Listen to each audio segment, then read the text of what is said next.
On the weekend, I raced down to the beautiful New South Wales town of Wagga, Wagga, a magnificent place.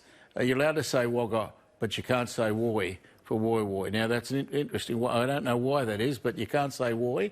You can say Wagga. I had a great time in Wagga, and I went down there to talk to our Deputy Prime Minister, Michael McCormack, a very interesting guy.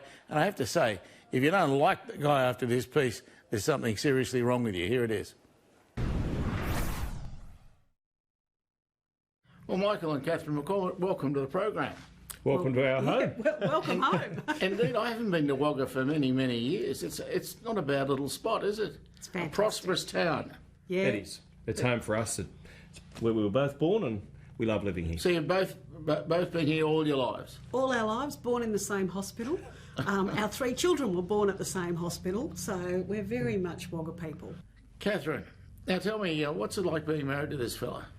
Oh, I mean, in terms of, just to start with, the time factor, you can't see that much of him. No, we don't see a lot of each other, but being married to Michael's really good. We get along really well together. We've got a really balanced life. I'm busy working, he's working. We've got the kids that keep us busy. Probably not so much these days, but yeah, look, it's great. So you work as well? Yeah. I've always worked. I work full time. I manage a construction company in Wagga that builds residential homes. So I've been in this industry for 20 years, and I've been managing the business for the last 12. And how did the two of you meet?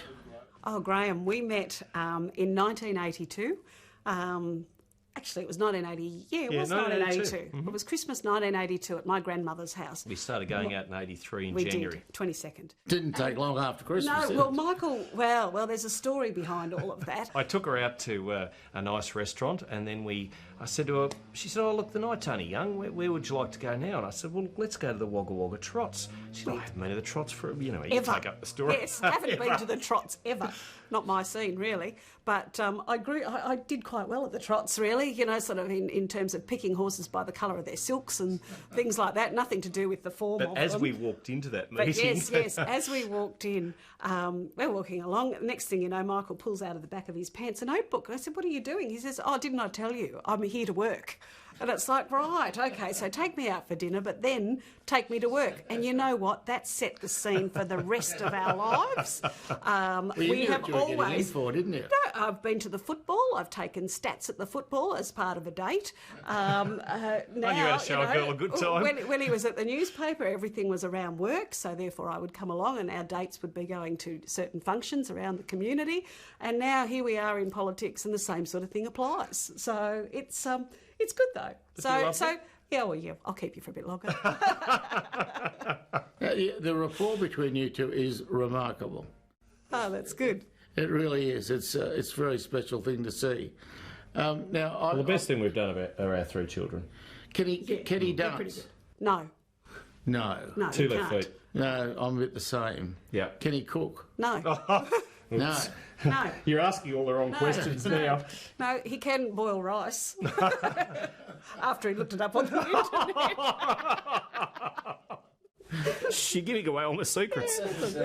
Well, there's a great warmth between the two of you that and I think everyone can see, and that's pretty special. Now you've had a long career in politics. What's your highlight? What's the day when you thought to yourself, "Wow, it's all worthwhile"? I think the day I first entered the House of Representatives was pretty special, and I can remember there's 26 kilometres of corridor, I believe, in Parliament House, and I can remember Catherine and I walked down there one night, and it was very early in the piece, and we thought, gee, we've come a long way from the time when we started going out together as teenagers to actually now being a part of this. You're helping to run the nation. And I remember going into the House of Representatives for the very first time and looking around, and it's a magnificent chamber, and thinking that only people who get elected by the people of Australia can actually enter this room, apart from your first staff member or doing Hansard or whatever. But it's a special time. Now you've only recently won a ballot for leadership. Do you expect you're going to have to face another ballot anytime soon? Because there's a bloke in your show, I don't think I have to name him, who does seem to want to be leader. We've all got ambition, we've all got drive, but if there's one thing that all Nationals want to achieve, it's better outcomes for the people they serve. And we spoke in Parliament this week, collective as one, about the rain that had fallen and the need to build dams. And no matter which National Party member you go to, we are united on that front. And the National Party does a lot better united than it does if we're all going individually. And yes, you're right, 3 times in less than 2 years I've put myself up for re-election or election to the party room, and 3 times I've been endorsed. I think that's fairly solid. I think that says that the National Party want me to lead them now and into the future. Well, I hope it means that, because you can't keep facing ballots. It's just not right. Well, it's not right. And people out there, they want the National Party to be in there fighting for their interests, not our interests. Should it be the National Party or should it be the Country Party? I'm always interested in that question. Well, that decision was taken some years ago, before my time, and look, I'm happy with the National Party. It also represents perhaps those coastal regions which have changed a bit, which perhaps don't regard themselves as necessarily being country, inland, remote. The country areas, regional areas have changed. Our party has changed too, and it doesn't matter whether it's the Country Party that William McWilliams first headed up in 1920 or the party 100 years on. We're still in there fighting hard for our people, and we'll continue to do that. The naysayers will always sort of point the finger and say, oh, what are they doing? How are they achieving it? But you know what? We're 100 years young this year, and we'll go on for the next 100 years, mark my words. Now, when you come to a town like Wagga, I'm just wondering, because you see regional Australia a lot more than I do. I don't get to towns like this, let's face it. This is a once-in-a-blue moon effort for me. You should come more often. You can come back. But regional Australia, is it in good shape? It is. And I've said a number of times, it doesn't sound very good English coming from a former newspaper editor, but regional Australia ain't broke. It is not. And I know it sounds corny, glib and trite, but our best years are ahead of us. Look, we've had the drought and it's been really crippling, and it's not over yet, even though as you would have driven down, you would have seen it's pretty green. We've had some really good falls of rain, a couple of inches, the last few days. Yeah, but it changes the psychology of people too when it is green and when the dams are even just half full, as opposed to half empty. Yeah. I'm a big believer in being half full. Positivity. Positivity. It makes such a difference. And farmers with a bit of subsoil moisture, they can plant their crops, they buy fertiliser, they get out there and they invest and they back themselves, they take the risk, and the whole mood of the regional areas changes.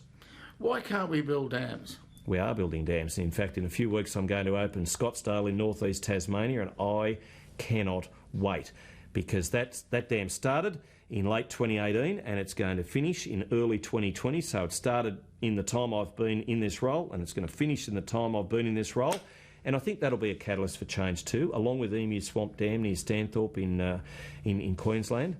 We need to build Rookwood. We've already put $176.1 million on the table. We need to build Urana. I could go through them all. Hewenden Irrigation District, all of those types of dam projects that are going to be so essential to further drought-proofing Australia are so necessary. Why have we been so slack on dams? It's been difficult because you've got to work through the states, and there hasn't been the appetite for dams. We saw, of course, the great protests in Tasmania, and yet 16 of the last 20 dams have actually been built in the state where, of course, there were the great Franklin protests. But fact is, I think the mood of Australia has changed. I can remember going as small business minister and talking about dam building, as I did in my maiden speech back in 2010. I remember going to the Chambers of Commerce meetings in Sydney and capital cities. I'd talk about dam building and people would just glaze over. These days, I get appreciative nods, I get claps halfway through the speech and great applause at the end, because people in cities now understand that we have to build dams to build water security and to drought-proof our nation, and they're prepared to get on with it. I want states to be just as enthusiastic. How many of those dams are actually in planning now? How many of them are getting ready to go? Well, we've got a couple of dozen dam projects on the go at the moment, and I'm working very diligently with states. I'm pleased Deb Frecklington, who, of course, is up for election on October 31 this year.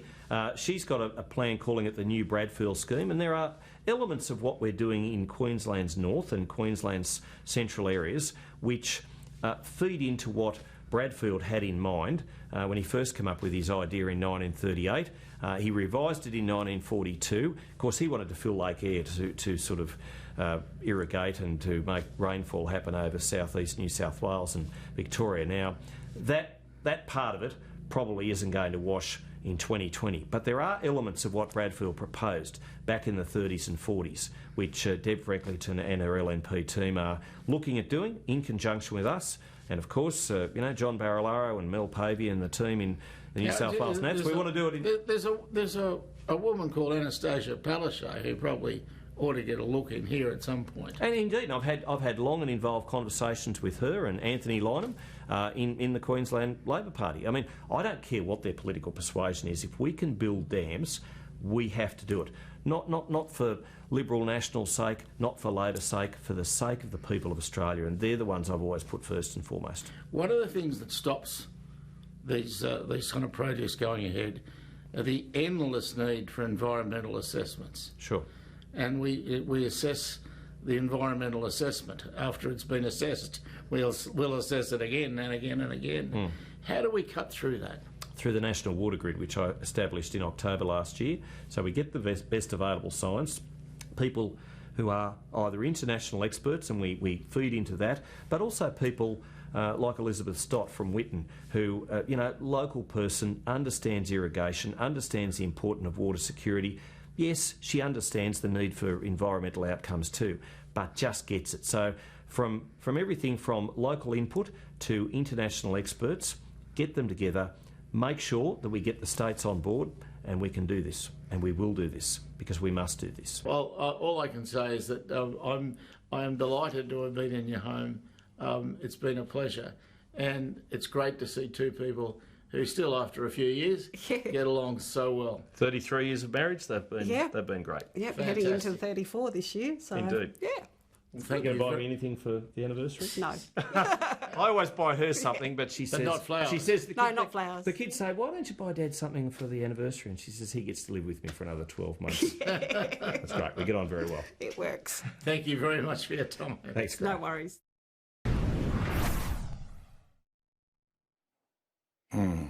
Well, there you go, you see. He's a good man. Listen, you're kidding. If that's the best we can do, we are in trouble. Better outcomes building dams. Look, let me just... that bloke in my book is not a leader's bootlace. Let me read you...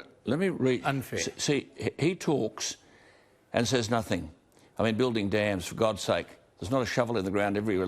This time last year, we had the north of Queensland in an area bigger than England underwater, all went into the ocean. But however, this is in the middle of the drought. This is not long ago, because as we said before, 90% is in drought. And Andrew is a farmer up at Gunnedah, and he couldn't get the farm household allowance, support allowance payment.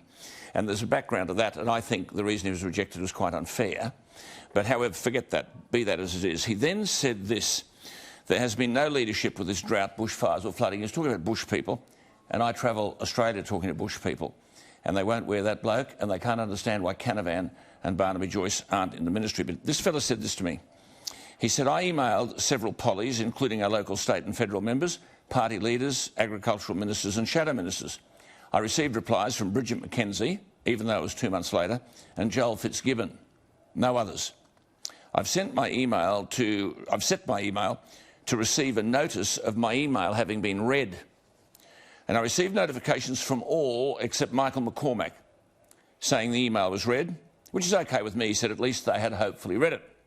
But he said a notice came from McCormack saying, quote, email was deleted without being read, says my correspondent.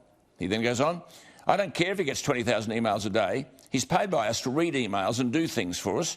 I have to feed my cows every day. Surely he can read an email, and he also has staff to do it.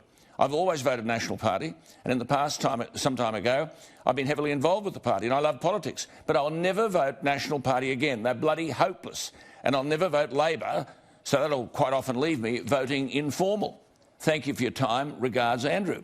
Now, this is the bloke you described in an article today as bright, hard-working and diligent. At the last election, there were swings against the National Party of over 30% with this bloke in charge.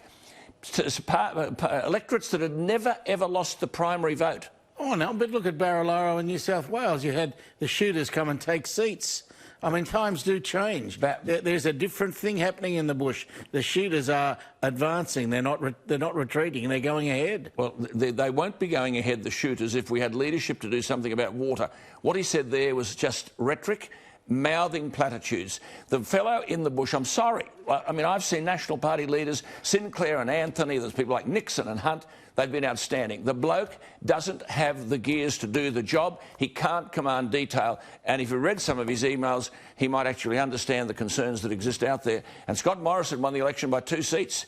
If these results continue in the bush, Scott Morrison's in trouble without Albo doing anything.